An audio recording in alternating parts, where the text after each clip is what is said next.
All right, here we go. Thinking caps on. When people say Champagne, they usually imagine one perfect place. Elegant, polished, effortless. But Champagne isn't one place. It's an argument that eventually learned how to wear a crown. Today, we're traveling the Champagne route in one day. No tasting crawl, no fancy swirl moves, and absolutely no pretending this was ever simple. We start deliberately in the Aube. The Aube is technically Champagne, but emotionally, it's the rebellious cousin who shows up uninvited and then turns out to be essential. In the early 1900s, this area almost lost the right to even call itself Champagne. Picture being told, "Your family, but maybe don't use the last name."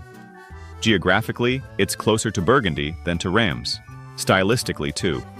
Pinot Noir dominates here, bold, structured, confident. And then there's Les Riceys, three villages stacked together pretending to be one. Sarah once tried to explain that setup to me with diagrams. There were arrows. It did not help.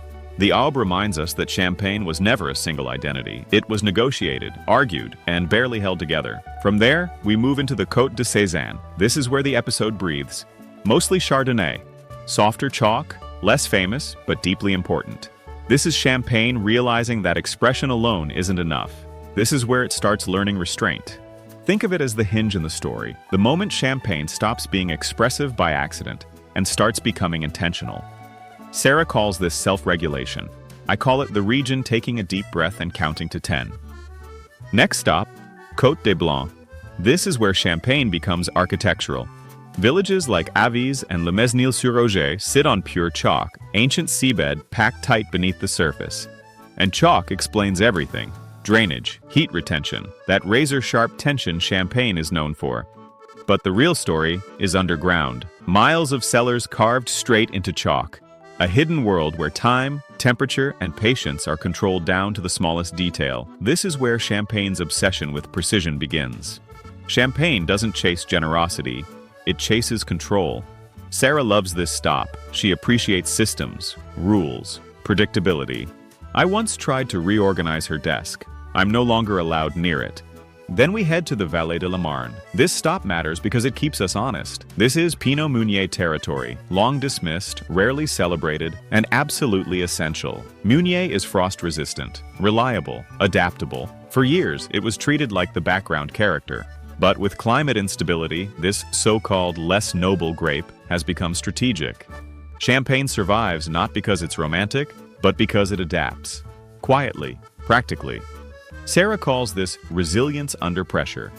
I call it the friend who always shows up, even when no one claps. Now we arrive in Epernay. This is Champagne as institution.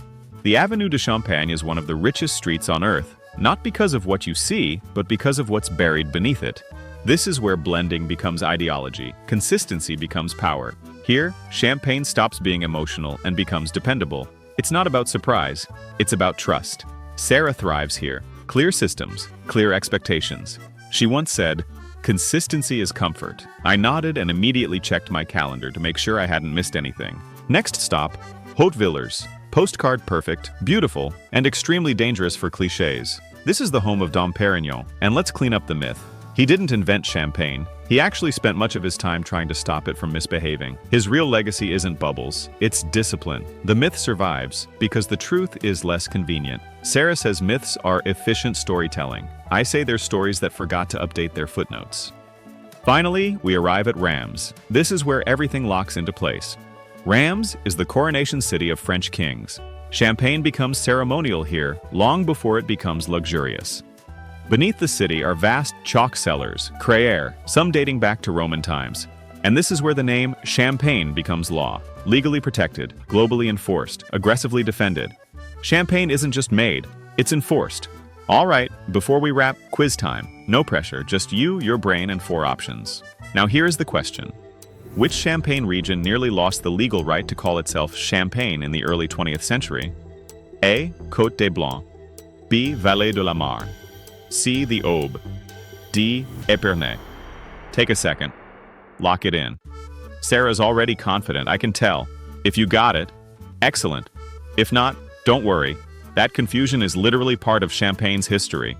So in one day, we moved from uncertainty to control to obsession to system to myth to law. By the time we reach Reims, champagne doesn't feel decorative. It feels inevitable. All right. So if you would like to know the winners and lots more, check out our website at quizzes.gamaflair.com. And I'm sure Sarah's tracking the data. I'm just here to give direction. See you next round. Now, let's spin that prize wheel and find out who's getting their hands on today's treasure.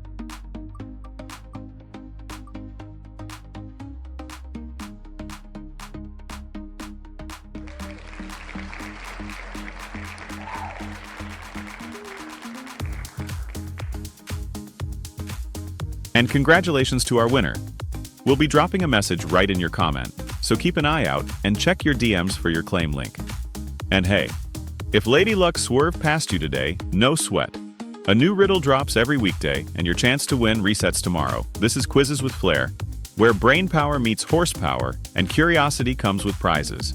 Catch you tomorrow, and maybe, just maybe, you'll be the one burning rubber into the winner's circle.